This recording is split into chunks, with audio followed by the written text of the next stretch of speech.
Coming to you from the Yard Dawgs Podcast studio. A show for the fans, by the fans. Talking all things Cleveland Browns. From our mic to your ears. With your hosts, Jason Hand, Mikey P, and Ian ColdTrain Coldiron. Are you ready for some football? We're ready for some football, baby.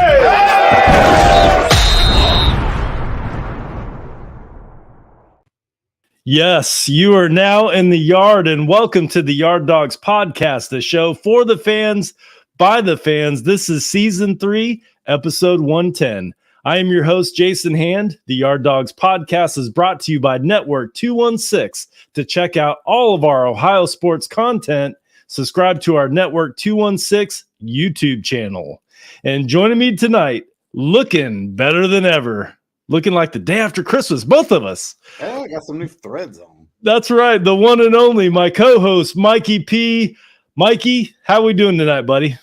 Oh, could be doing better. I mean, Christmas was fun, great time spent with family and loved ones and friends and fellowship and talk and have fun and watch some football. Unfortunately, we didn't get to enjoy Browns football, a victory, on Christmas Eve. So that kind of stunk. But other than that, could be doing better, but could also be doing worse. So I'll take it where I am right now. Yeah, it was a good holiday. Of course, the Browns played on Christmas Eve. It would have been better if they would have won, because that would have made this week, as you were saying pre-show, more meaningful than it is. But, I think I said last week or maybe the week before last, I'm just going to enjoy these last 4 games or whatever it is, and drink beer and just enjoy the games for what it is, and not have too high of expectations. So that's kind of what I did on Saturday, which made the loss easy for me to deal with. And then we moved on into Christmas and just had a great Christmas day. So I'm glad that you did. Hopefully everybody that's watching this also had a Merry Christmas, and we're about to celebrate the New Year. So we are right smack dab in the holiday seasons, Mikey P. We are. And then you get into I call it the doldrums, after New Year's. It's kind of like, it's no like major holidays really until Valentine's Day. Where you do, it's not really festive though. Like it's more like Memorial Day. Everyone kind of does cookouts, and you remember, those who served, and those, but it's a while before, like, because just like the gauntlet, like you get Halloween, Thanksgiving, Christmas, like boom, boom, boom, boom, boom, 90 days of just gloriousness, and then you get that little doldrum as you move into January. Yeah, I know for me, after the holidays, it's kind of a time to just kind of take a breath and renew yourself, and then move into the next year just full steam ahead. So that's what I'm doing this week. I'm not really working much this week. Doing a little bit of work, but I worked in the podcast room a little bit today, but just taking a rest, man, because I've been working hard, and I know you have too. So the rest is well needed, and that's kind of what I've been doing. So let's get into some housekeeping notes, Mikey P. Of course, everybody knows this, and if you don't know, the Yard Dawgs Podcast and Network 216 are proud partners with Homage, the apparel company. If you haven't tried Homage yet, you're definitely missing out. Homage is always coming out with on-point, cutting-edge sports apparel. Showing support for your favorite team does not have to cost an arm and a leg. Support the team and do it in style by shopping for all of your favorite sports team gear at Homage. Not just Browns, like I'm wearing this starter jacket here, and I got it buttoned wrong. Okay, here we go. Got it buttoned right now. Yeah, this Homage starter jackets, they have all 32 NFL teams, MLB, NHL, NCAA. Find the link on our website, www.network216ohio.com, or you can find the Homage link on our Twitter page at Yard Dawgs Pod. But shop Homage today. They got a lot of good stuff out there, Mikey P. They do. Actually, I'm waiting on a package to come. I'd ordered it just a few days before Christmas with a gift card I had. And I have a Guardians, a Browns, and a Cavs shirt coming. Nice. I like it. I did the trifecta. I'm waiting on a package. Actually, it just got here. I'm waiting on another package, but I ordered my oldest son, a Grateful Dead Guardians hoodie, which was pretty cool. It's in the Guardians colors, but it's a Grateful Dead. He's a big Grateful Dead fan. So I ordered that, and I ordered a couple more hoodies that I'm waiting on. So, yeah, it's always fun waiting for that package to come in. And you always know when it comes in, you see that bright red package on your doorstep. That's right. Homage, baby. Homage. So yeah, shop Homage today. They're our sponsor for the Yard Dawgs Podcast and Network 216. Other than that, I want to welcome everybody into the show. I see some comments rolling in from our YouTube channel. Michelle Metz says, whoop, whoop. What's going on, Michelle? Welcome to the show. I'm going to go ahead and post our link to the show. If you want to pop in and say hi, we're going to air our grievances here on the show. So if you want to come on the show and say hi to Mikey P and I, go ahead and hit the link. That'll put you in our waiting room, and we'll go ahead and bring you live on the show to give us your thoughts on the Browns 2022 season, because it was very disappointing. And when that brings us to the next topic of discussion, Mikey P, reactions, man. The Browns this past week officially, we had a slight glimmer of hope the last couple of weeks, but officially we're out of the playoffs. It's like there's nothing to play for anymore. We got how many more games? 2 more games. We got 2 games left. At this point, you got 2 games left. You have 2 teams on your schedule that potentially still have shots at the playoffs. Your goal is to play spoiler. You're also, you have some guys that could not be here next year. It's like you got 2 games left to, make a name for yourself or show something that may be able to bring you back. Like, you have coaches that need to show something, because there's some coaches on this staff that could potentially not be back. So there's a lot of stuff still to play for, even though you're out of the playoffs. When you hear people like, oh, just shut people down and, just fight for the draft pick. And I'm like, that's a loser mentality. Like you always go out strong, finish strong, no matter what. You're trying to win every game. That's what I want to see. It sucks that we missed the playoffs. Like, it really sucks, because this is 2 consecutive years, missing the playoffs. After 2020, we kind of thought, this is their win now mode. And now it kind of seems like, we're still fixing holes in the offense. We're still fixing holes in the defense. So like I said, this offseason, I say this every year, this offseason is the most important offseason, but this offseason definitely is the most important offseason. This is when the organization and the front office and the coaching staff has to get together and, like, we're either all in or you're all out. Like, if you don't want to be here, then don't be here. Like, make a way to make that happen. And the coaches, like, you got to learn, like, coach to your players' strengths. Coach to your players' strengths. It's coaching 101. Coach to their strengths. Fix that kind of stuff. Come together. Bring it together. Get the locker room fixed. Stop talking to the media all the time. Like, I hear players all the time yapping. You hear coaches yapping. It's like, sometimes you want to just say, like, this is probably why I could not be a general manager or an owner of a team, because I would pull everybody into a room and, like, this is what I need for you guys to do. Shut the hell up and just play ball. Stop giving the media fodder, and they give these, like, vague quotes or, social media. Like, you see these players going on, and it drives me crazy, because, they'll put cryptic tweets that nobody knows, and then you got fans trying to break down what it means. Like, sometimes at the end of the day, it's just like, just play the game. Let's play the game. Stop doing all this bullshit.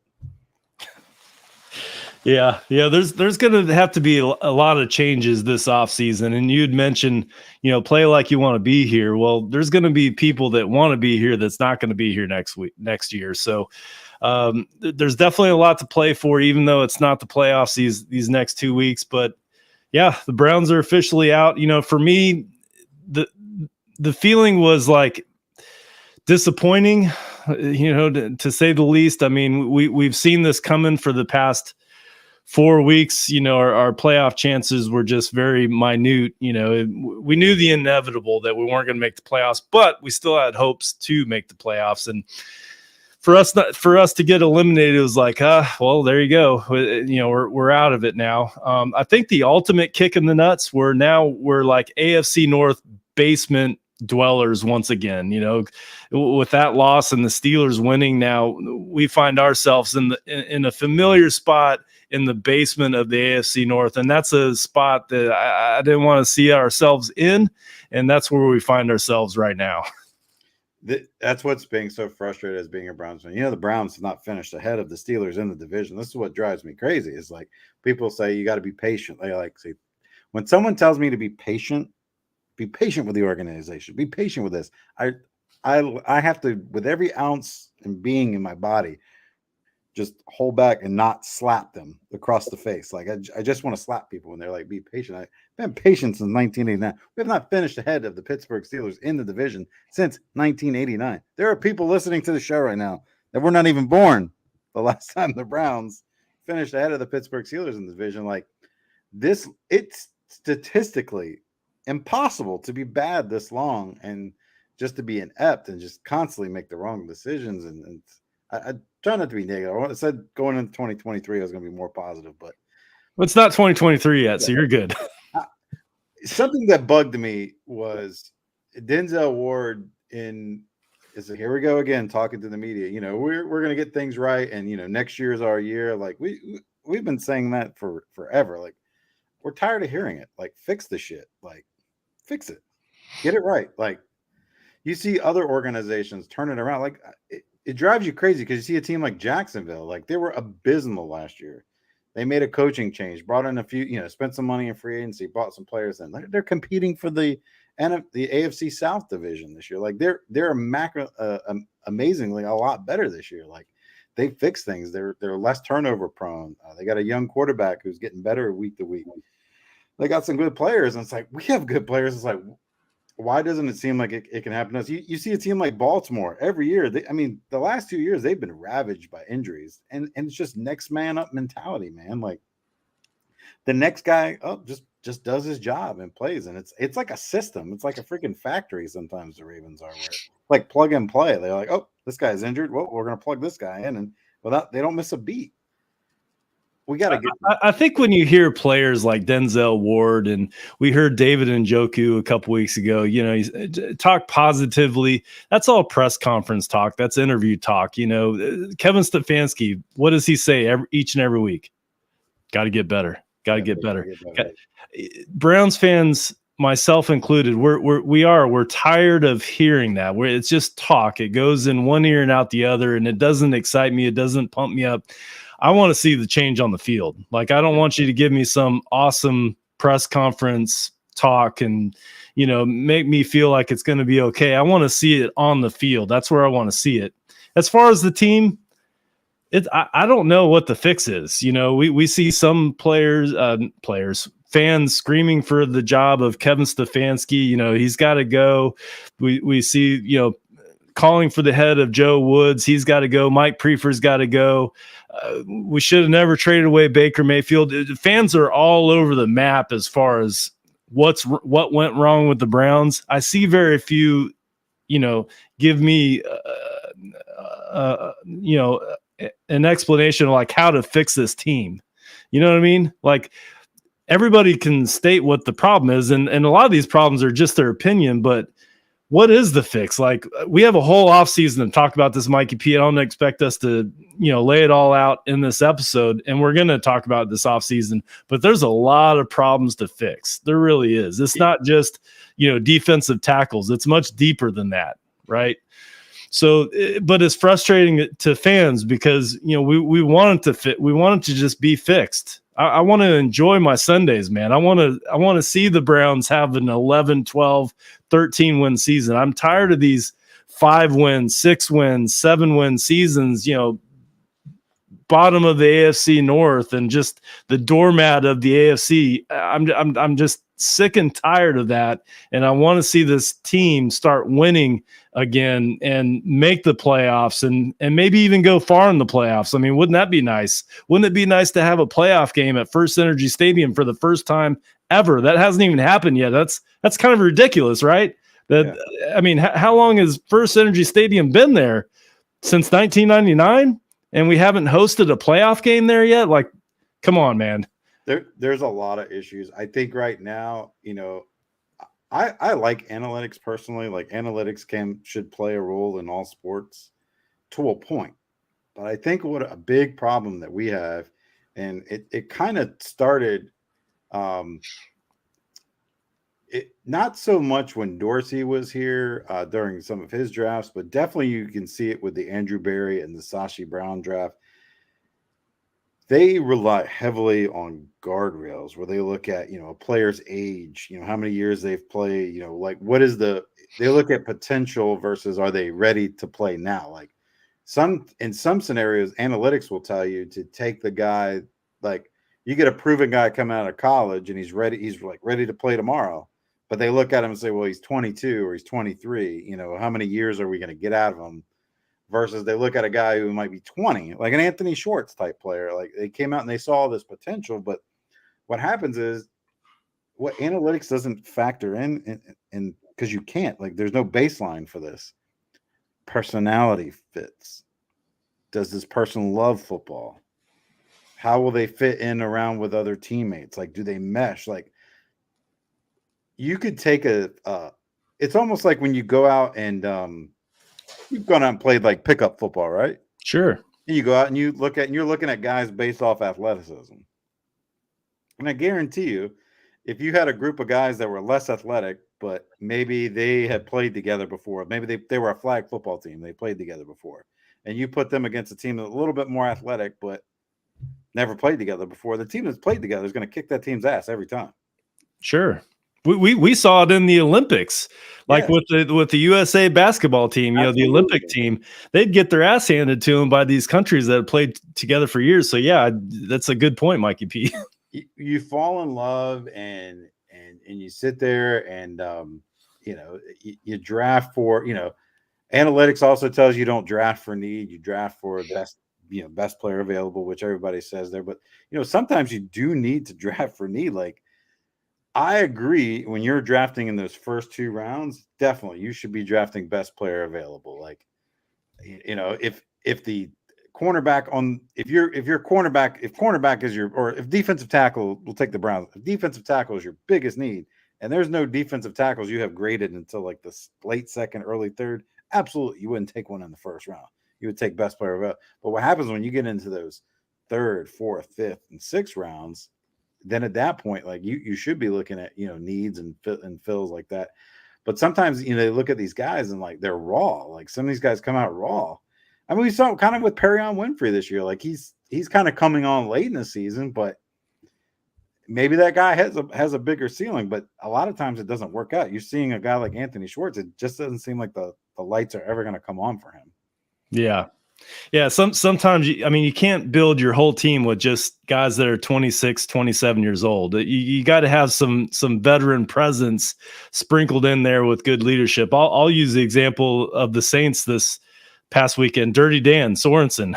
Yeah, he's an older guy, but he's impactful. Like I think he's a leader on that defense, and he made a play. I mean, he got an interception last week that kind of sealed it for him. Sealed the victory. And I think that's the kind of player that you're talking about that we need on this team, players like Dan Sorensen. Yeah, like, I mean, a lot of people crapped on Sendejo, but I think Sendejo, the year he was here, was actually a voice in the locker room. He's not the best player, and he was never intended to be the best player on the defense, but he knew where guys should be in position. Like, there are – you remember when we had Jim Leonard? Jim Leonard was that type of player. That's why if you ask Jim Harbaugh, like, one of his favorite players ever, it was Jim Leonard. Jim Leonard, like, who was a backup safety in the NFL. Then he's had a good coaching career as a defensive coordinator at Wisconsin. He's going to get some looks as a defensive coordinator. He's an interim coach now, isn't he? Yeah. Well, he was. Yep. And then he could potentially be there's rumors that he could be the next defensive coordinator for the Browns next year if they make the move from Joe Woods. Like, there are just those guys sometimes that, like, they're just impeccable. That was one of my big thing. Like last year, when they signed Clowney, I like Clowney, the player, but he doesn't talk a lot. He's pretty quiet, reserved. I wanted more of a vocal leader to come here. I think this defense could have learned and had done better with a guy like a JJ Watt. I mean, I know he's retiring, but I think he's left an impression on that Arizona defense. I mean, God, that poor Arizona, like their defense is really good. They just can't score.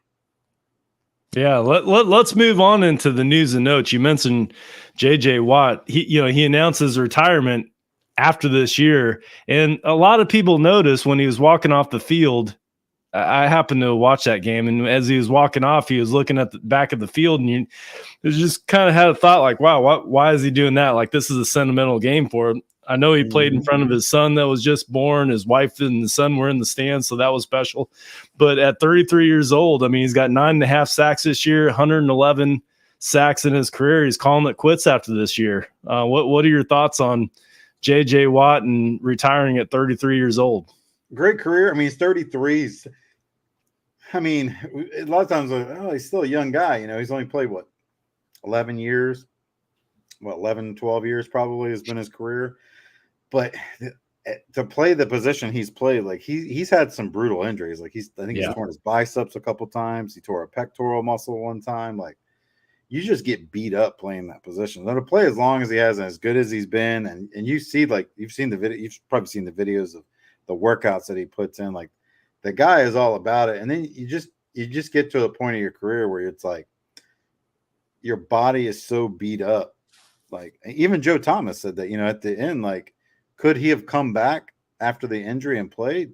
Yeah, but he just didn't want to put his body through what he had to do. Like, I don't know if you remember this, but it was like one of the first couple Hard Knocks they had, Emmitt Smith, like just watching what that guy went through to get his body ready just to play a season. Like at that point, like he was going through acupuncture and all this yoga and like the countless hours of massage therapy. Like these guys wake up and their bodies just hurt 24/7, and they do all this stuff extra, and that takes away time from, in their off season, want to be spending time with their family, and that takes away from it. It's like at some point, like your body just starts breaking down, and it can't do but so much. Like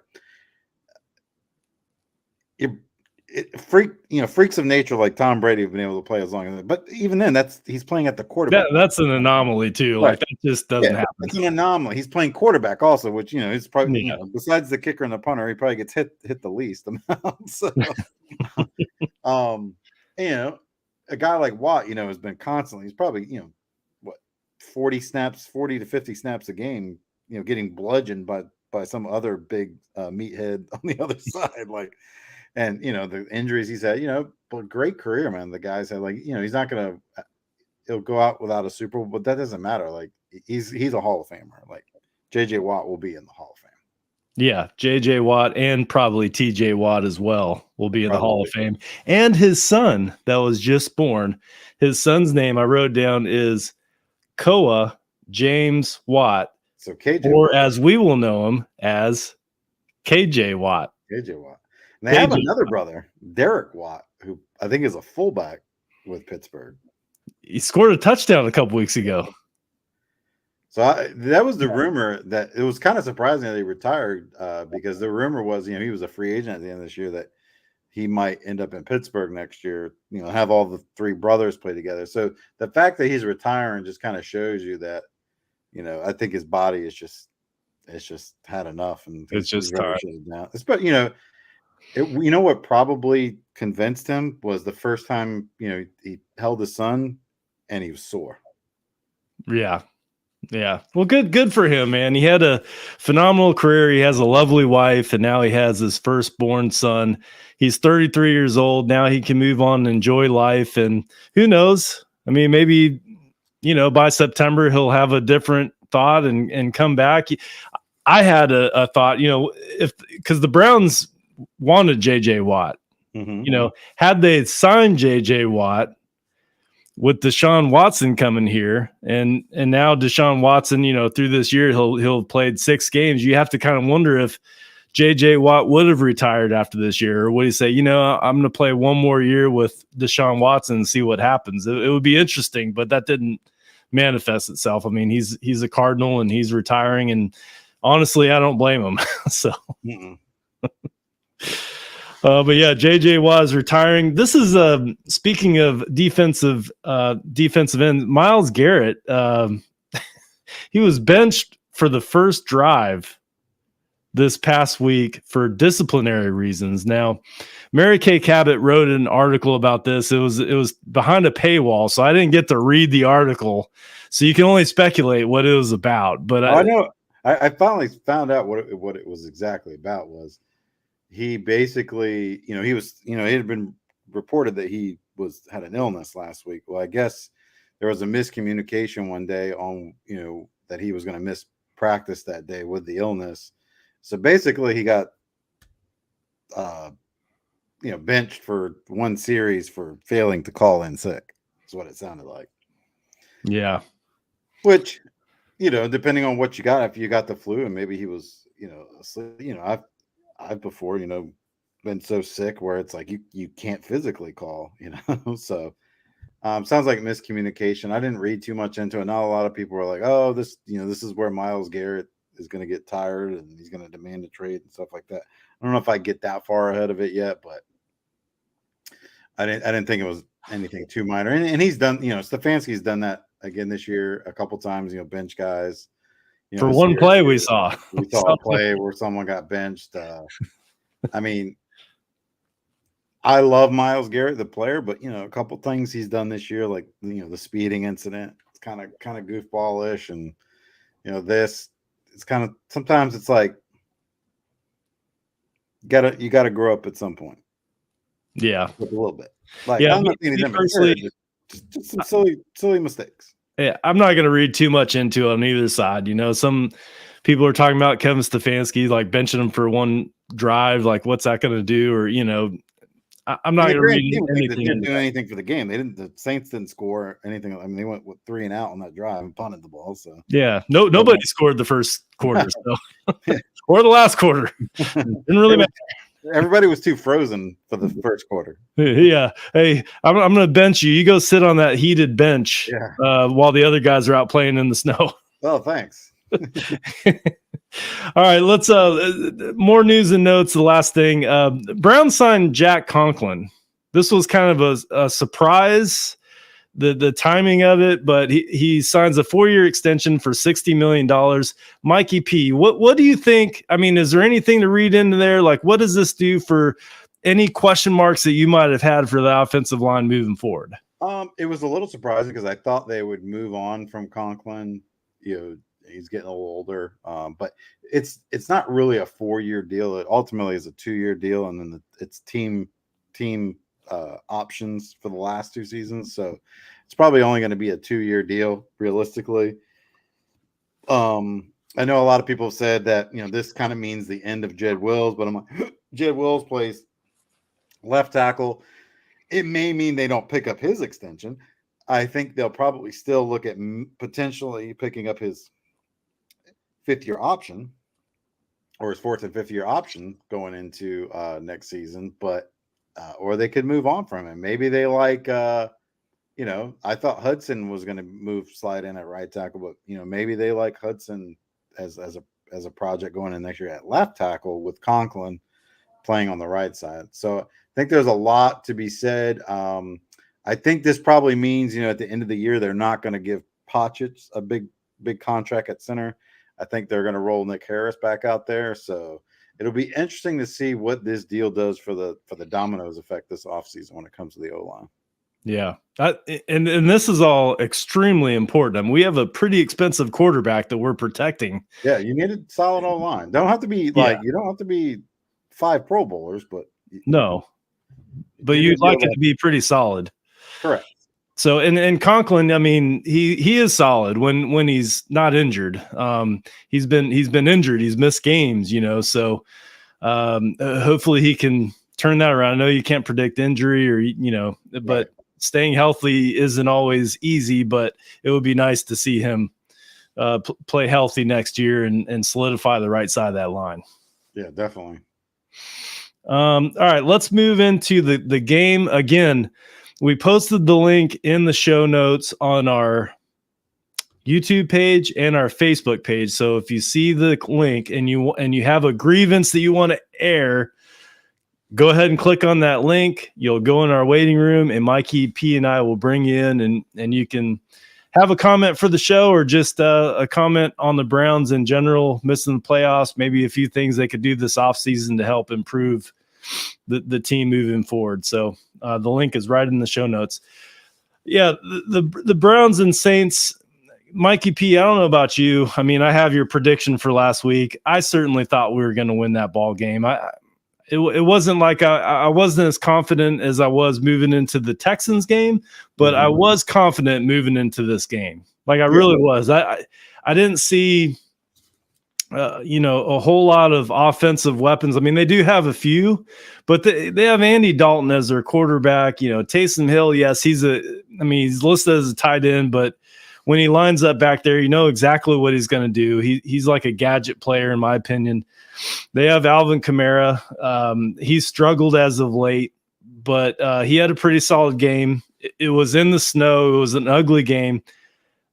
But I have to admit, I really thought we were going to win this ball game. And when we didn't, I was like, wow, really? You're going to lose to the Saints at home in an ugly game that everybody knew the game plan was going to be ground and pound, with Nick Chubb and Kareem Hunt. And to Chubb's credit, he ended up with a solid day. It took him a while to get warmed up and loose and start churning out yards, but it just wasn't a game that I expected. It was ugly. It was very slow starting. I think the first quarter was a game of field position mainly. I mean, it went scoreless in the first quarter. The last quarter didn't have any score, and we had opportunities to do that, but it was a game that I was surprised that we lost, but we did. And what were your initial thoughts? I mean, as you look at the game that the Browns just played against the Saints?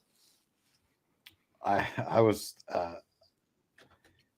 if you would have told me they would have lost this game, I would have, called you a liar going into it. Like I was like, Saints are going to be without their best receivers. Kamara's been up and down all season. They haven't really been able to run the ball very well. If you look at the yardage they got, I mean, Dalton threw for 92 yards. Kamara rushes for 76, and Hill runs for 55. Yet you lose. You lost the ball game. You were up 10-0 in this game. It seemed like they had something going, like on the touchdown run that they had with Watson. I was like, all right, they've opened something up with the RPO game, and you didn't see that the rest of the game. You didn't see it again. Yeah, it's like. It's like that's one of the reasons why you sign a Watson is for plays just like that. It's kind of surprising, and how many downfield throws they had. Now I know a lot of those throws came in the last series when you're trying to move the ball down the field, and time is of the essence at that point.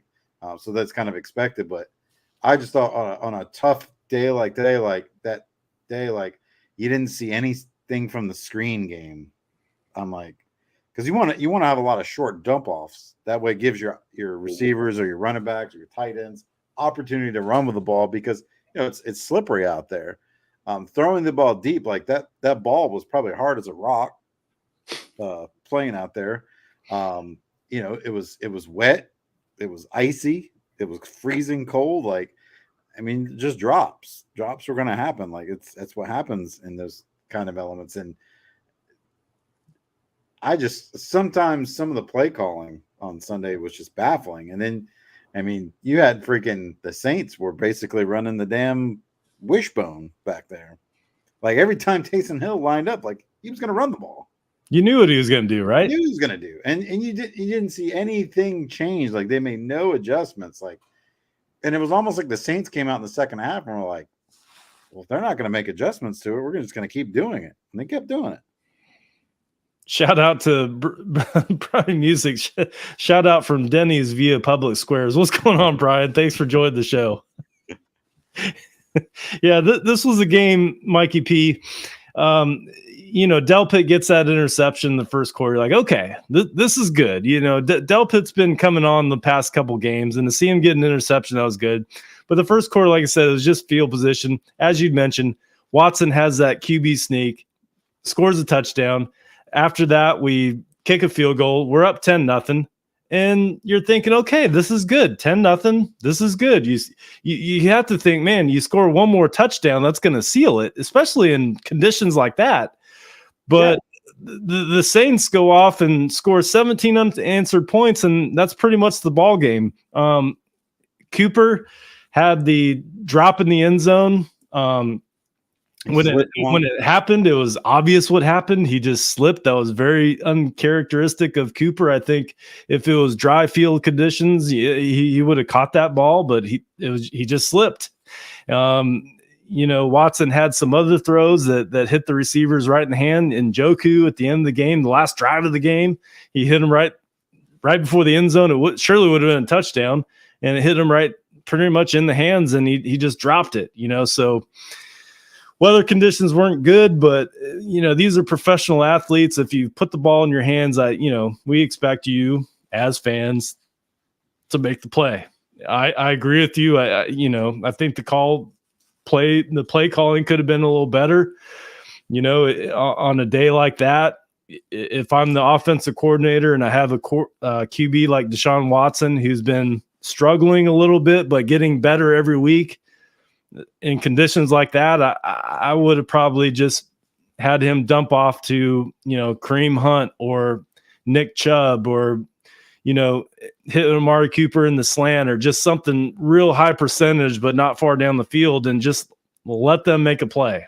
Let them make a play, because with field conditions like that, the advantage is on the offense, if you can get them the ball. So yeah, we just didn't capitalize. There's a couple things I'd like to see him do. Like, I think that Kareem Hunt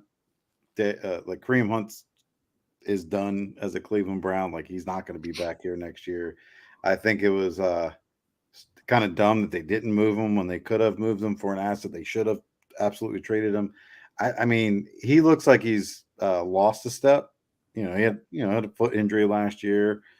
It looks like it's hurt him. And, also with running backs, like you do need to get into a little bit of a rhythm sometimes. And I feel like he struggled. And it just seems like this year, like the running game, like they keep falling in love with these wide zone runs this year, where they're like keep running wide instead of, north and south. They're running everything east and west. And I don't see us ever take those for anything more than like 2 or 3 yards. And I get that's part of the thing. Like, you're trying to wear him down. I'd also like to see him, like, after you bring Chubb in, like, bring a guy that hasn't had many carries this year, and Jerome Ford. Let's see some of his explosiveness. Yeah, I mean, he's coming on, in special teams. He's fast. He's really fast, and I think we're going to see a good amount of him next year. I agree with you. I don't think Kareem Hunt's going to be back. I think we are going to see a lot of Jerome Ford and Nick Chubb in the backfield. Yeah, and I think Chubb at this point, he had a foot injury or toe injury last week that it kind of hampered him in practice leading up to it. And you can tell he's not fully healthy either, but it's like it just goes back sometimes to fans. Like, you have these guys on your roster, like, use them. Like, it goes back to last year. Like, why do we keep playing Mayfield when you paid all this money for Case Keenum to be your backup? Like, you were paying him as a top 5 backup last year. Like, put these guys in. Yeah. As far as Kareem Hunt, when it works, it works. And when it was working, it's like, you bring in Nick Chubb for a series or 2 series, and you wear the defense down. Then all of a sudden you bring in fresh legs with Kareem Hunt, and he's a scrapper. He's going to lower his head, and you're going to wear the defense down. But when it's not working, it's like I find myself, and maybe I shouldn't feel like this, but I find myself when Kareem Hunt goes in there, I'm like, damn, I'd rather have Chubb out there. Chubb to me is every down back. He really is. Like, he could be a every down running back, and he's that talented. And I get it. We're trying to save him. We're trying to, extend his career. But I think next year it's time to run the wheels off Nick Chubb. I mean, next year is the time. There's no more waiting. Like, that window's closing. So although I'm excited about Jerome Ford, I want to see a bunch of Nick Chubb next year in this offense that I hope will improve. I mean, it has to, right? I mean, there's no place to go but up. But next year, I'd like to see a lot more Nick Chubb than we're seeing this year. Yeah, it's been at times like it's kind of baffling sometimes, and it's like You only criticize play calling when you're not winning. Like when teams are winning, you never hear like, I saw when Miami was winning their games, like Mike McDaniel was untouchable. Like there was one game where they ran like a triple reverse and lost 9 yards. Nobody said anything about it at the end of the game. Like, what the hell is that triple reverse where you lost 9 yards? They put up 40 points and they won. It's like they didn't care. But dude, they should have won this past week, man. That was just garbage. I mean, Tua throws 3 picks in a row, pretty much. Well, it's hard to see your receivers when you're concussed, obviously. Yeah. But we don't tend to ever criticize play calling until you're losing. Like when you're winning, nobody ever talks about play calling. I wish we would have done this. I wish we'd done that. It's only when you're losing when you talk about that. So. Well, when you're losing, you analyze everything, right? When you're winning, you're just happy, go lucky, and oh man, that was awesome. Did you see that play? Did you see that? Losing shows all your warts. Yes. Like, losing shows all your warts. Winning cures almost everything. Like when you're winning, the beer tastes better. The women look better. Yeah. The food tastes better. It's all better. But when you're losing, it's almost like the colors are more vibrant. Yeah, you're like, man, my beer's a little flat. Yes.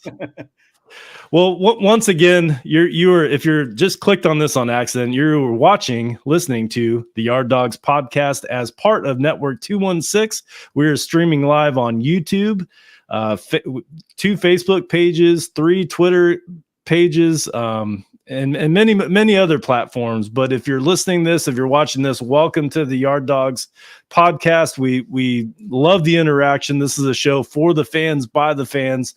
Mikey P and myself are longtime Browns fans, and we love talking to other Browns fans. So if you're here and you're a fan of the Cleveland Browns, welcome. Comments are always welcome. The link of the show is in the link. I didn't say that right. The link of the show is in the comments. Sorry. If you want to be on the Yard Dawgs Podcast, go ahead and click on that link. That will bring you to our waiting room. We'd love to bring you in and have a chat. But until then, Mikey P, tell us about Underdog Fantasy. Yeah, of course. Well, we are a proud partner with Underdog Fantasy. Underdog Fantasy, of course, is the easiest place to play fantasy football. If you're like most people and you love to play daily fantasy and also love to win cash, Underdog Fantasy is definitely for you. Underdog is going to match that initial deposit up to $100 as long as you use promo code 216. So if you deposit $50, it does become $100 to play in Underdog Fantasy. Just remember to use promo code 216 and make a little New Year's money today. Yes. And speaking of fantasy,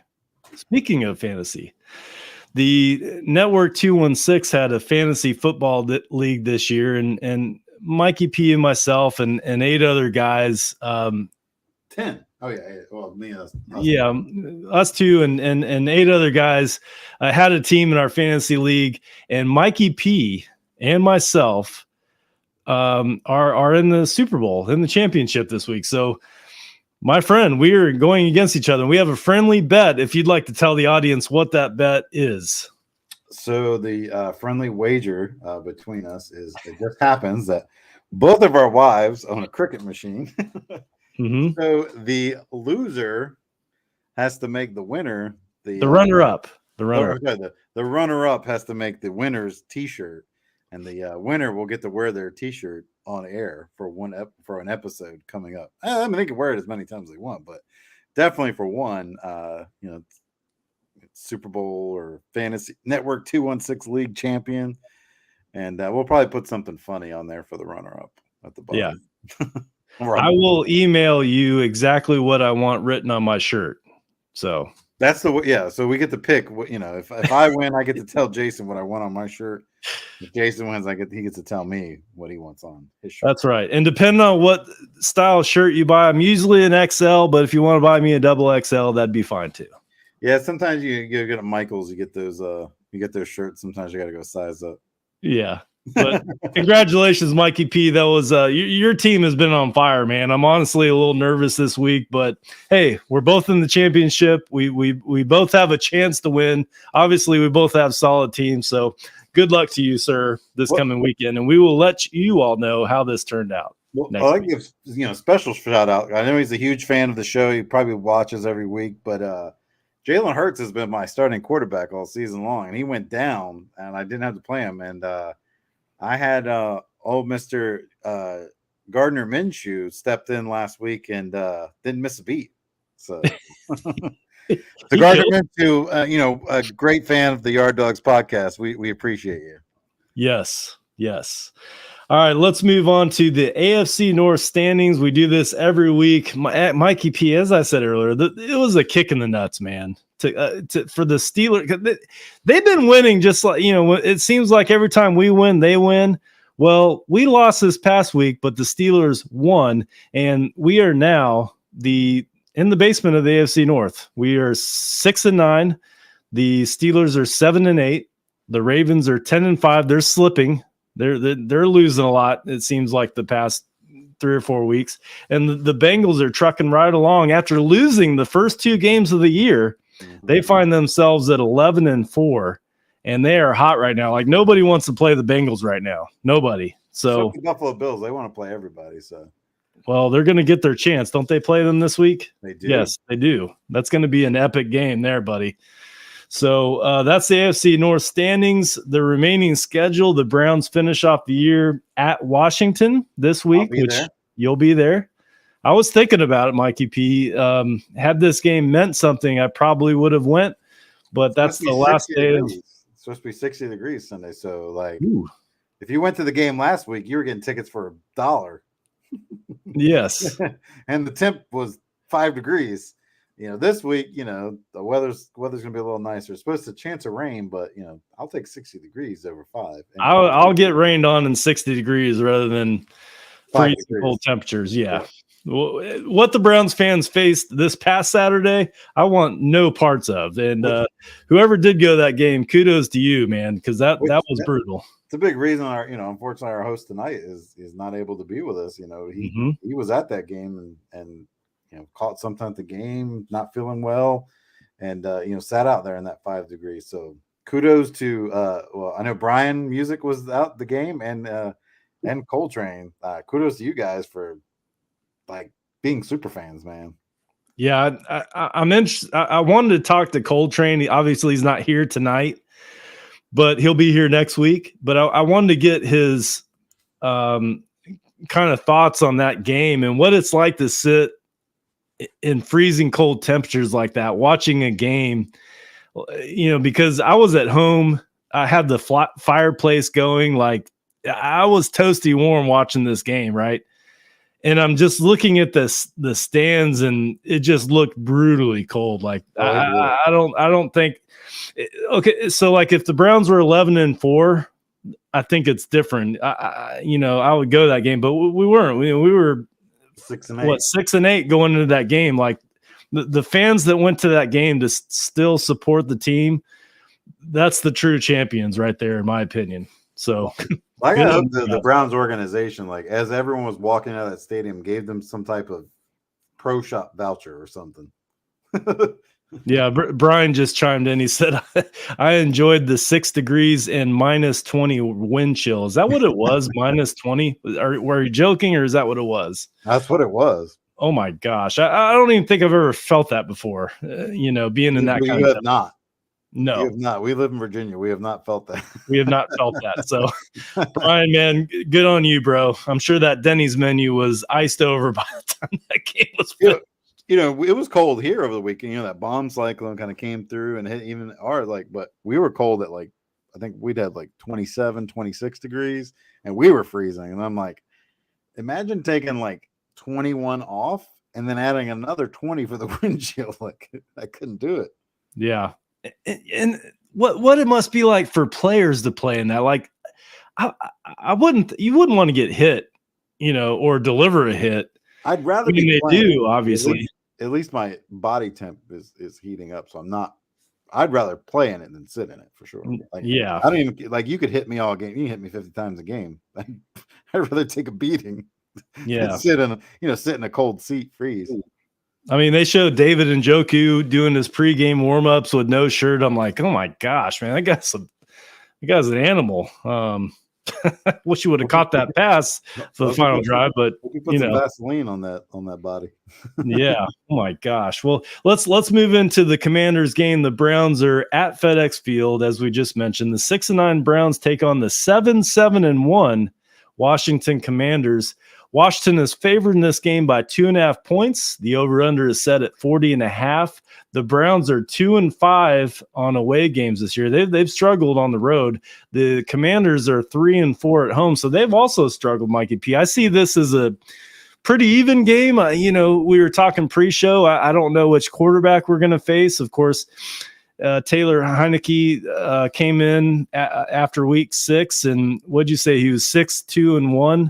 Yeah, Heineke is 6-2-1 on the season, where Carson Wentz was 1-5. Was 1-5, but they did pull Heineke against the 49ers last week after trailing by 30-14, and they put Wentz in, and I guess Wentz did fairly well. I didn't watch that game, but garbage time touchdown.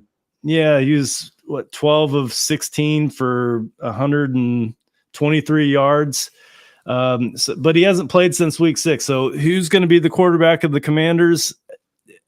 Personally, I think I'd rather go against Wentz than Heineke. I mean, Heineke is a gunslinger. He reminds me a little bit of Brett Favre, the way he plays. He is an exciting player. Mikey P, you've always liked Heineke because he comes from Old Dominion. That's your school there that you root for, that you went to. Right. So I'm sure you'd like to see Taylor Heineke play, but we just don't know who the quarterback's going to be moving in this game. Now, the offensive side of the ball, they have some weapons, Mikey P. I mean, Brian Robinson, who missed the first part of the year, he got shot in the knee, I think it was, by a couple of young punks, and it was a scary situation, but he missed the first part of the year, and he's slowly come back, and he's doing quite well. And of course, they have Antonio Gibson, their other running back. They have Terry McLaurin, Dotson, Curtis Samuel. I mean, they have some offensive weapons on this team. The Browns defense is definitely going to have their hands full, and now they have Chase Young coming back. So he played 30 snaps last weekend for the Commanders. So I have to assume he's going to play at least that many snaps, or possibly even more, when they face the Browns on New Year's Day. Yeah, Commanders aren't an offensive juggernaut. When they play mistake-free football, they're gonna game manage you to death. Their defense gets after the quarterback, and they stop the run pretty good too. Also, so it's going to be a tough game. Like they're going against a really tough defensive front. You got a guy that I'd like to have here next year in Deron Payne on the defensive tackle side. You have Chase Young there. You have what's the other guy? Montez. You have Montez Sweat. He's great. He's a good player too. But defensively, the Commanders are really good. They, offensively, they kind of sputter and they struggle a little bit, similar to kind of how we are right now. But I think it's going to be a back and forth game for sure. Yeah, I mean the Commanders struggle to put points on the board. They're ranked 24th in the league at only scoring 19 points per game. So I think the Commanders would like to see a low scoring game. They'd like to take advantage of Watson kind of coming back, and he's not totally 100% gelling with the offense. On the Brown side, we hope that it does finally gel, and that Amari Cooper does go off this game. I mean, Amari Cooper, we didn't congratulate him yet, but he has surpassed 1,000 yards this season. So he's had a tremendous year. My hopes is that he finishes this year off strong. I'd like to see Watson take one more step of being the old Deshaun Watson that we knew him to be back in Houston. I'd like to see Nick Chubb and Kareem Hunt have a solid game. David Njoku, he struggled this past week. I think he only had 2 catches. Check my notes here, but he was targeted 5 times, only had 2 receptions for 14 yards. Of course, he had that drop on the last drive of the game. So I'd like to see David Njoku take a step this week. make no mistake about it. We're out of the playoffs, but I do want to win this game, especially for you, Mikey P, because you're making the travel to Washington. So for your sake and all of Browns fans' sake, I would just like to finish this year, even though we're not going to make the playoffs, just on a positive note. I want to have a good feeling moving into the offseason, because right now I don't think any of us are feeling that good. No, and as I said, there's a lot of things going into this. Last thing anybody in this organization wants to finish is on a 3-game losing streak going into the offseason, because that puts everybody up for evaluation. Like that. I mean, everybody, including head coach. Correct. So we need to win this weekend for sure. They need to finish with a win the last weekend of the season. You do that, you feel a little better. You're 8-9 going into the season, but you finish on a positive note, you know. Do you think Stefanski opens up the play? I didn't mean to cut you off, but do you think he opens up the playbook for Deshaun Watson, or do you think he plays a more conservative approach? And what I mean by that is Stefanski more looking at the big picture of Deshaun Watson and just wanting him to kind of just improve, but also keep him protected and stay healthy, right? I mean, or does he just open up the playbook and let it rip?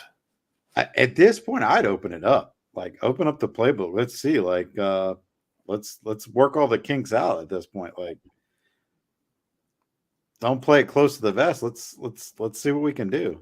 I mean, you can't play scared, right? I mean, you look at Kyler Murray a couple of weeks ago, and that was not a good thing. I mean, Kyler Murray at best will be able to play in October. You know, the season will be a quarter of the way, maybe even towards halfway done. That's just a bad situation. You never want to see that from your quarterback. But, with the same thought, I don't think you can play scared and worry about that kind of stuff. You can't worry about your players getting injured.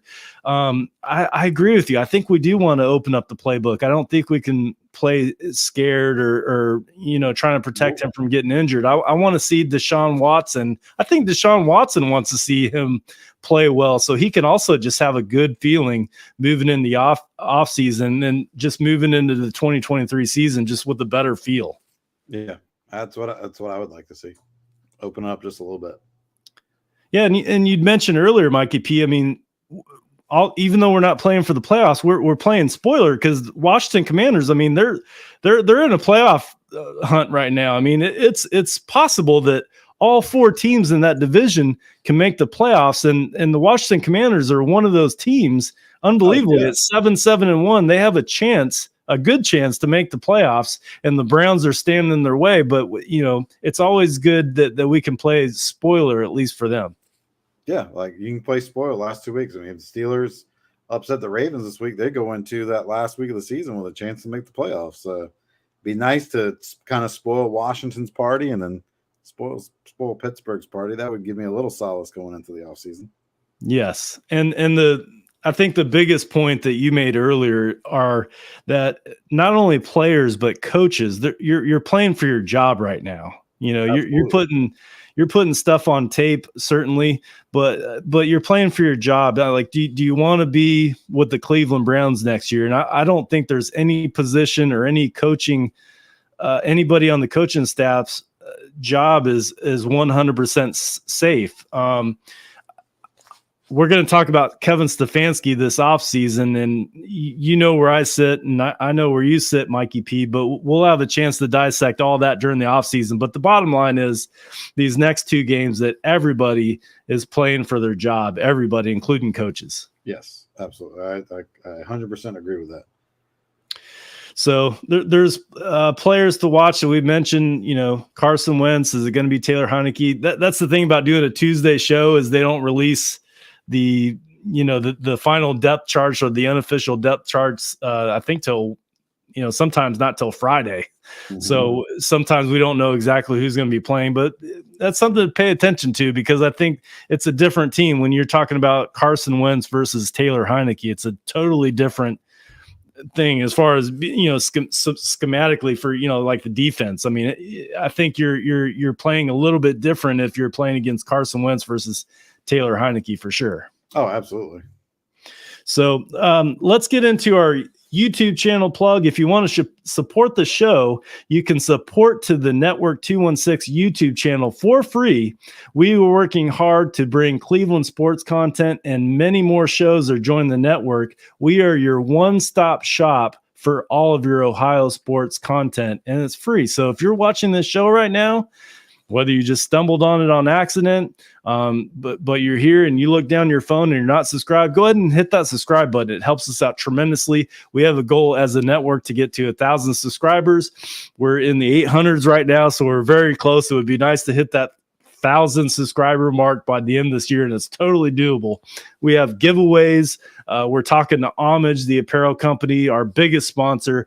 They're all on board. We're going to have giveaways for all of our subscribers. There's content that's released for subscribers only. So it's definitely, you get a lot of the advantages for subscribing, whether, than just listening to the show. So hit that subscribe button. Do us a solid on that. Let's get into prediction time. Our year-long bet is almost over, Mikey P. I'm about to visit the trophy shop to go ahead and get that made for either yourself, myself, or ColdTrain. One of us is going to win that trophy. The winner gets a Yard Dawgs Podcast trophy for the mantle. It will be passed yearly. So last place finisher chooses a punishment, and that's going to be either A, the one chip challenge, or B, you're going to choose the top 5 comment punishments. And we have many. I have them all written down. So as you're listening to this last segment, if you can think of a good punishment, go ahead and put it in the comments. And if it's good, I'll go ahead and add it to the list. We'll pick the top 5, and they will spin the wheel of destiny for that punishment, the last place finisher. Mm-hmm. As it stands right now, Mikey P, it's real close race. You have 26 points for the year. ColdTrain is tied with you. You're now tied with ColdTrain. With that last week, you were 3-1. You've been, just like in fantasy football, man. You've been making some serious headway in the standings. So you and Mikey, you and ColdTrain are tied at 26, and I'm in first place, barely at 28 points. So just 2 points. You get 1 point for each correct score prediction, and 3 points if you predict the exact score, which has not happened yet so far this year. We predict the entire AFC North. This week we have 3 games. First game of the week, Mikey P, Bills. This is a tough one. Are favored by 1.5 points. Almost a pick 'em. It could be a pick 'em by game time. Honestly, yeah. You like flip a coin pretty much. They are playing at the Bengals. ColdTrain, who's not here tonight, gave me his pick. He's picking the Bills to win this game 24-18. So a close one. Pretty close one by 6 points. Mikey P, what's your score prediction on this one? Bengals have been hot. Bills have been hot. Something's got to give this week. Bengals are banged up on the offensive line, losing one of their starting tackles, though. I'm going to take Buffalo 22-20. Wow. And a close one. Did you say 22-20? 22-20. 22-20 Bills. Wow. This could really be really good for me or really bad because I am disagreeing with you and ColdTrain because both of you have the Bills. I am picking the Bengals in this one. I just think it's in Cincinnati. They're hot. They're offensively, man. They're rolling. The Bengals are, and Joe Burrow, man, he shows up for these types of games. So Bills have been struggling a little bit as of late. I mean, they're not like they were in the beginning of the year where you just didn't see any team beating them. That's kind of how they started the year, but it's a little bit different right now. We're moving into January, so it's cold. I just think the Bengals are going to win a close one here by only 2 points. It's 31-29. That's who I pick. 31-29 Bengals. So that's going to be a game to pay attention to as far as our year-to-date standings. There's going to be a couple this week. Yes, and we have to wrap this up. The Barking Brown show is coming on in just a couple minutes. We have 2 more games. Steelers at Ravens. Ravens are favoring this by 3, Mikey P. So I'm going to go ahead and start this one. I have the Steelers. I'm going to say this. The Steelers are going to win this game 24-17 over the Ravens. Whether they have Lamar Jackson or not, Tyler Huntley, it doesn't matter.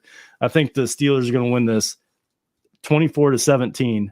ColdTrain, has the Ravens winning this 21-10. So he doesn't even think this is going to be close. 11 points. What do you got on this, Mikey P? I have the Ravens winning 20-17. Wow. Wow. Just the first 2 games, man, we could be all tied up, or Jason could take a commanding lead here if it works out. So, all right, you have the Ravens. ColdTrain has the Ravens, and I have the Steelers. All right, the game that we're all paying attention to here, the Browns at Commanders. The Commanders are favored by 2.5. Mikey P, we'll start with you. Oh, I'm going to go Commanders 23, Browns 20. Okay, so you're predicting the loss in the game you're going to, by the way. Yeah, I haven't had good luck this year. So Per usual, right? Per usual. Okay. I will go next. I'm going to say the Browns are going to win this one 28-24. So also a close one, but the Browns will win by 4 points. And ColdTrain has the Browns winning 24-20. 20, yep. So stay tuned. The standings are going to get interesting after this week. Well, Mikey P, we have to land this plane, brother. The Barking Brown show is coming on next. I'm sure they're probably anxiously awaiting this show to end so they can go ahead and come on air. So, Mikey P, Happy New Year, buddy. Stay safe. You too, I love man. you, man. This has been a hell of a journey, me and you and ColdTrain. I'm sorry he couldn't be here this week, but I hope you have a Happy New Year. Audience, thanks for tuning in. The Yard Dawgs Podcast. It's been a tremendous year, even though we haven't had the amount of wins that I'd hoped for, but it's been an awesome year doing this podcast with you guys. So, Mikey P, any final thoughts? Just remember this, Browns in 2023. Yeah, we'll get them next year. Next year's our year. Well, awesome, guys. Happy New Year. Stay safe. Drink responsibly. You know, it's okay to drink, but just do it responsibly. That's all we ask. I like to end all of our shows with Go Browns. So, Mikey P, if you'll join me on the count of 3. 1, 2, 3. Go Browns. Browns. Go Homage. Go Browns. See you next year.